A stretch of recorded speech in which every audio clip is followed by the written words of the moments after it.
ఆయన పోయారు, is no more. ఇంగ్లీష్లో వివేకానంద రెడ్డి గారు ఈజ్ నో మోర్ అని చెప్పి అన్నారు. అంటే ఇక వెంటనే మేము లేచి వచ్చేసినాం. We are all shocked, we got up and came back అన్నాం.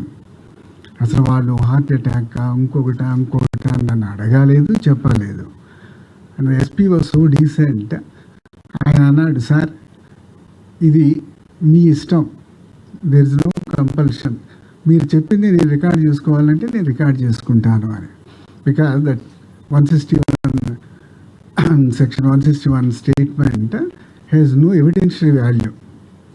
సిబిఐ కాదు, ఎవరైనా సిఐడి కాదు, ఎవరు రికార్డ్ చేసినా it has no evidentiary value. Because అదేమన్నా స్వారన్ స్టేట్మెంట్ ఉండదు, దాని మీద మన సంతకాలు తీసుకోరు. ఎందుకు ఎవిడెన్షియరీ వాల్యూ లేదు అని అంటే అదే, దాని మీద ఉండదు కాబట్టి తీసుకెళ్ళిన వాళ్ళు టైప్ చేసి దాంట్లో 4 సెంటెన్స్లు యాడ్ చేసుకోవచ్చు, ఆల్రెడీ ఉన్నది 4 సెంటెన్స్లు డిలీట్ చేసుకోవచ్చు, కంప్యూటర్లో చేస్తారు కాబట్టి. That's why technically we say it has no evidentiary value. Information అనమాట, ఇన్ఫర్మేషన్ కోసం దాని వలన ఏమైనా లీడ్స్ దొరుకుతాయని వస్తారు, ఇన్ఫర్మేషన్ తీసుకుంటారు. తీసుకున్నప్పుడు అసలు ఇష్యూయే రాలేదు, గుండెపోట ఇంకొకటి అనేది అవుట్ రైట్. ఇటువంటిది ఈరోజు మాకు విశ్వసనీయ వర్గాల ప్రకారం తేలింది. లేకపోతే విశ్వసనీయత అంటే అసలు విశ్వసనీయత అనే పదానికే అర్థం లేకుండా పోతుంది అనమాట. So I thought at least CBI should come forward and condemn such things, because it's an absurdity. It only affects the credibility of the CBI. CBI నుంచి లీక్ వచ్చింది, CBI చెప్పారు అని చెప్పి సూపర్ఫ్లూయస్ అన్కనెక్టెడ్ ఇన్ఫర్మేషన్ మనం పబ్లిష్ చేస్తూ పోతే దానికి absolutely who suffers? It is not me or anyone. CBI's credibility suffers. నేను I will read out a judgment. అది వాళ్ళ క్రెడిబిలిటీ, ఇన్వెస్టిగేషన్ ఏజెన్సీ క్రెడిబిలిటీ పోతుంది.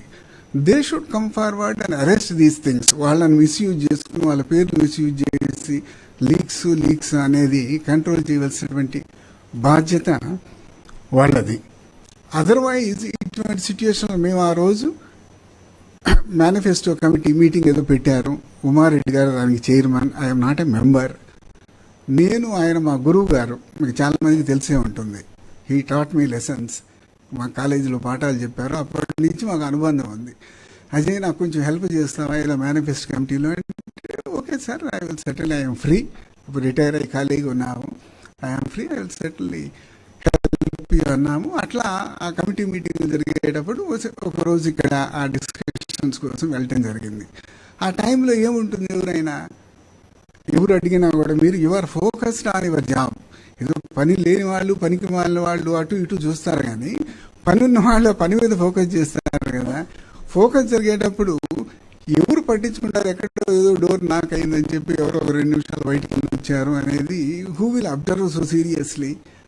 సడన్గా ఎవరో ఇటువంటి ఇన్ఫర్మేషన్ ఇస్తే ఓకే ఐఎమ్ షాక్డ్ అని చెప్పి బయటకు వస్తాం. అంతకు తప్పితే అది such a silly thing and such a superfluous thing. దానికి ఒక సీరియస్ మర్డర్ కేసులకి లింకులు పెట్టడము, దాన్ని ఏదో ఒక మనకు కావాల్సిన విధంగా దాన్ని డ్రైవ్ చేసుకోవాలి, టర్న్ అరౌండ్ చేసుకోవాలి అనేది it is just immoral and unethical అనేది నా అభిప్రాయం అన్నమాట. Plus any investigation agencies information that they gathered or information that they recorded or statement recorded it is suppose to be confidential. వాళ్ళు except to the court where they submit, ఒక charge sheet కూడా file చేసినటువంటి కోర్టులో submit చేస్తే తప్పితే they don't share even to the accused with permission of the court. నేను I will read out the judgment. అటువంటిది ఒక అక్యూజ్డ్కి ఆర్ ఎలిజిడ్ అక్యూజ్డ్ కూడా ఇవ్వనటువంటి స్టేట్మెంట్స్, ఇన్ఫర్మేషన్స్ బయట, that false statements, false informations బయట లీక్ అవుతున్నాయి అంటే it's high time that CBI should come and condemn it. This is nonsensical అనేది. They should take also steps to curb such things అన్నమాట. ఎందుకు ఇదంతా కూడా పబ్లిష్ చేయడానికి ఏదో మాకు రైట్స్ ఉన్నాయి, మా మీడియా మా ఇష్టం అనటానికి నేను I have circulated few paras from a judgment delivered in latest 2022 April 19th WP number 346 అనమాట. ఎందుకంటే నేను బేసికల్ ఐ థాట్ మిమ్మల్ని అడ్రస్ చేయడానికి కూడా కారణం, ఇది it's an opportunity, I mean to bring it to your notice.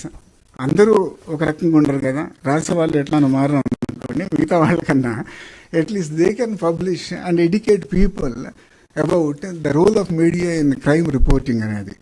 దీంట్లో క్లియర్గా జడ్జి గారు, అంటే ఎర్లియర్ అంటే సుప్రీంకోర్టులో కూడా these issues were settled. I will read out for the interest అనమాట. The media interest or media debate are all permitted in a democracy by rule of law, subject to one inviolable exception, namely that the media cannot, during the course of trial or investigation, suggest, publish, telecast that A or B is guilty or that C or D is untrustworthy or an honest witness. This is plainly impermissible, as the said suggestions of guilt, of innocence or creditworthiness of witness, etc. are beyond the permissible rights of media. Media cannot usurp the jurisdiction of the courts, which alone has the constitutional authority to decide the guilt, innocence of a person, or decide on the content, quality, or width of any right available to any citizen, accused, suspect. The rule of law, a basic feature of our constitution, grants every accused a right to ensure that he is tried in accordance with the procedure laid down by the criminal laws on the basis of evidence let in the trial, and without the court trying the case being influenced by a parallel trial by media and discussions by the media in regard to matters which are sub judice. Half-truths and misinformation cannot be the basis of publications or telecast. The media cannot be given the right to speculate on the outcome of the ongoing investigations or the court proceedings or criminal trials. Publication of leaks from the investigation agencies and to level allegations against individuals based on such leaks are not protected by the freedom of press under Article 19A of the Constitution, and it cannot be a defense that what was telecast was an allegation based on the prima facie findings of an investigation agency, or worse, on the basis of suspicions of an investigation agency. As far as criminal trial is concerned, any reporting beyond the factual statement of what has transpired in a courtroom can be curbed in a given case.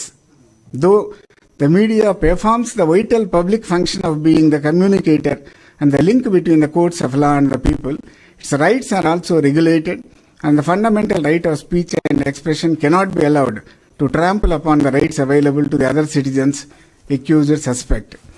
Reports telecast having the effect of prejudicing mankind against the parties and the court before the case is heard clearly interferes with the course of justice.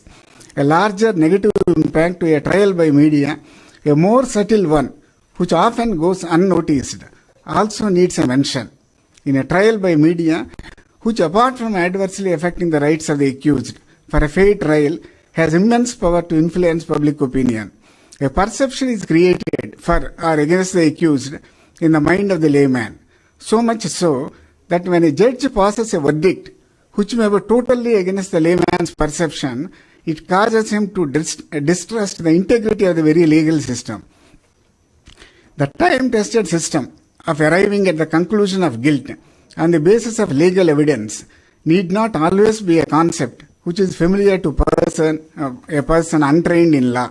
Such persons are more comfortable with the version that the media has given him. This loss of faith in the justice delivery system is aggravated when the judge, not the judgment itself, is subjected to media criticism. In such cases, trial by media results in denigration of the justice delivery system, which without doubt is the very foundation of the rule of law in any democratic setup. The code, that is CRPC, the code only directs the investigation officer to transmit to the magistrate a copy of the entries in the case diary, and when even the accused is not entitled to get the copy of any of the documents except remand report at that stage, it is difficult to comprehend as to how any other person, citizen, media can get copies of the details which even the accused is not entitled. Still worse will be a case of publication, telecast of the alleged materials referred above, which can only be on the basis of surmises, suspicion.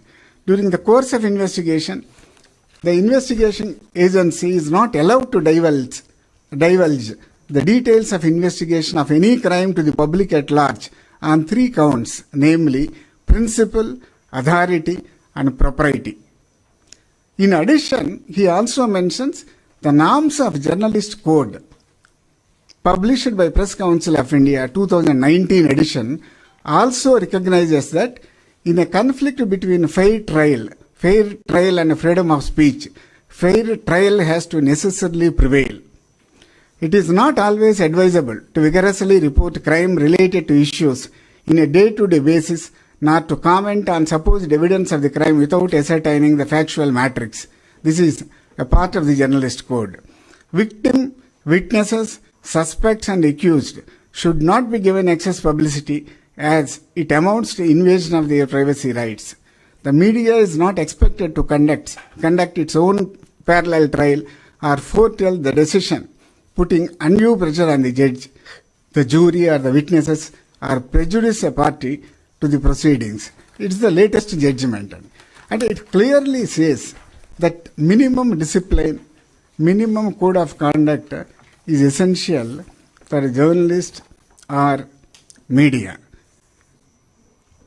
ఎందుకు అనంటే if we go on doing this, the credibility of media gets affected and it has already got affected. ఇప్పుడు ఈరోజు మనము స్టేట్లో వాస్తవ పరిస్థితి ఏంటంటే ఎవరిని ఏ మీడియాని ఎవరు నమ్మే పరిస్థితి లేదు. పలానా పార్టీ వాళ్ళది, పలానా మీడియా, పలానా పత్రిక, పలానా పార్టీ వాళ్ళది, వాడు ఏదో రాసుకుని ఉంటాడులే, వాడికి కావాల్సింది అనే తప్పితే ఈరోజు it lost its basic credibility. ఆ పరిస్థితి ఎవరు తెచ్చుకుంటున్నామంటే బయట వాళ్ళు కాదు, the media itself, by doing such things which are unwarranted, which is not their job, వాళ్ళు చేయటం వల్ల క్రెడిబిలిటీ పోతుందన్నమాట. అంతకు తప్పితే as I mention, CBI officer SP మా ఇంటికి వచ్చారు, నాతో కాసేపు డిస్కస్ చేసినాడు, వాలంటరీలీ నేను ఇచ్చిన ఇన్ఫర్మేషన్ తీసుకున్నాడు. It's not a sworn statement, it's not a ఎక్కడ సంతకాలు పెట్టిన స్టేట్మెంట్ కాదు. As I mention, it has no evidentiary value. అది కూడా ఆయన సార్ తీసుకోమంటే తీసుకుంటాను, లేకపోతే అక్కర్లేదు అని. నేను if I wanted to avoid I could hotel, నాకేం గుర్తులేదండి వెళ్ళిపోమండి అంటే ఏం చేస్తాడు, చేయగలిగింది ఏమీ లేదు. సో నేనంటుంది మా నలుగురైనా నేనైనా ఇంకొకరైనా, it's coincidentally that day meeting was going on, అక్కడ ఉన్నాము. It is immaterial and irrelevant to the case. The case is a serious case of murder.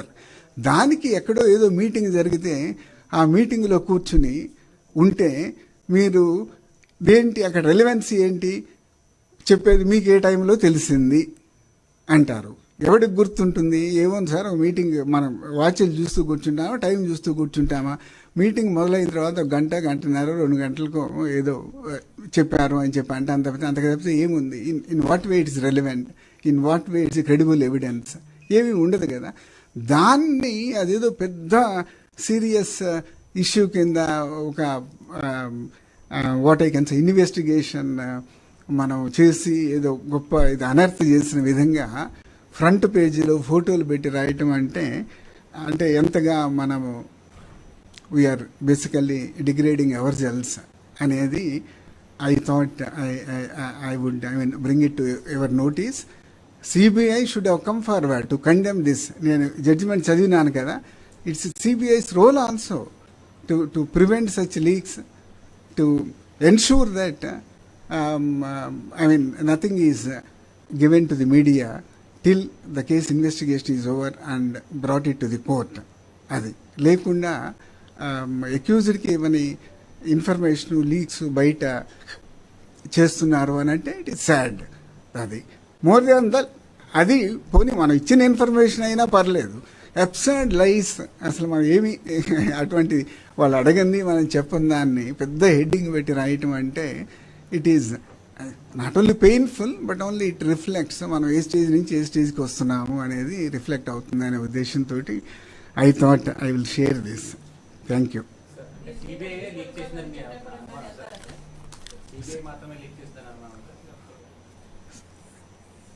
నేను చెప్పినా కదా కాన్ఫిడెన్షియల్ ఎవరికి ఉంటుంది, whatever information is given by me recorded by an SP CBI. ఎవరో మాకేదో కాన్ఫిడెన్షియల్గా దొరికింది అంటే except either me or CBI, ఇంకా మూడో పార్టీకి ఎవరికి తెలుస్తుంది? I don't know. I have not shared anyone. My wife also doesn't know that somebody had come and recorded statement. Till things were published, nobody here also knows. It was a shock for them. ఎప్పుడు పిలిచారు sir ఏంటి అని, పిలవ లేదా బాబు మా ఇంటికి వచ్చారని చెప్పే వరకు నోబడీ నోస్. ఇంకెవరు ఇస్తారు? నెంబర్ 1. నెంబర్ 2, లేదా అంటే లీక్ అనే పేరుతోటి డ్రామా క్రియేట్ చేస్తున్నారు. ఎలానో తప్పుడు ఇన్ఫర్మేషనే కాబట్టి ఏదో మాకు లీక్ వచ్చింది అనే దాంతో తప్పుడు ఇన్ఫర్మేషన్ అన్న ఇస్తున్నారని చెప్పి నేను అనుకోవాలి. ఇంకా వాట్ ఎల్స్? అది యాక్చువల్గా నెక్స్ట్ ఫేజ్ లీగల్గా వెళ్ళటం కష్టం కాదు. నెక్స్ట్ ఫేజ్ సెటిల్ దట్ అవసరం ఇచ్చినప్పుడు వెళ్తాం. ఇది నేను basically I thought I will just educate all of them may not be knowing the limitations of the law. మనకు కోడ్ ఆఫ్ కాండక్ట్ ఏంటి, లా అనేది అందరికీ తెలిసి ఉండకపోవచ్చు. ఒకసారి షేర్ చేసుకుందాము, దీన్ని ఎప్పటికన్నా కర్బ్ చేయమని చెప్పి. లేదు అంటే ఎస్, రెస్ట్ ఆఫ్ ది మార్గాలు కూడా ఆలోచించాలి కదా. అదే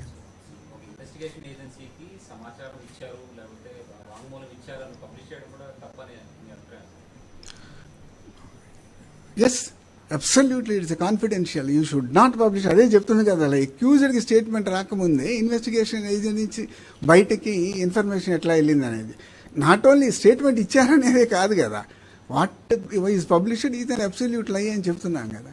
ఇట్స్ అన్ అబ్సల్యూట్ లై పబ్లిష్ చేశారని. Even I'm not suppose to leak tell what I spoke to the CBI, అది చెప్పకూడదు కదా. That's a confidential. ఈరోజు ఆ స్టేజ్ తీసుకుని వచ్చి నా చేత బయట మాట్లాడించవలసిన పరిస్థితి ఏర్పడింది. లేదు, నథింగ్. అదే అంటుంది మీకు తెలియదు. మీకు 161 స్టేట్మెంట్ అని తెలియదు. No video, no recording, nothing will be there. It's an information sharing. Phone చేసి చిట్ చాట్ చేస్తాను సార్, ఒక 5 minutes వచ్చి మీకు ఇష్టం ఉంటే ఏదైనా రికార్డ్ చేసుకుంటాను, లేకపోతే అన్నది. That's all. It's not I'm not a witness or it's not a regular వేరే సెక్షన్స్ కూడా కాదు. That's why I told you it has no evidentiary value అనేది.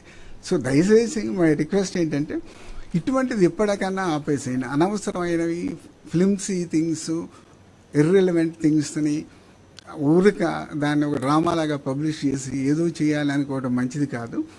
దాంతో ఏంటంటే ఓకే ఏమి ఉండదు ఎవరు, ఎందుకంటే నేను చెప్పినాను కదా, your credibility has already taken a beat అని. దాంతో పెద్దగా మాకు పోయేది ఉండదు. But this the culture of publishing lies, I mean unnecessarily diverting criminal cases investigation by giving our own ideas, these are all not good అనే ఉద్దేశం I thought I will share అండి. Thank you.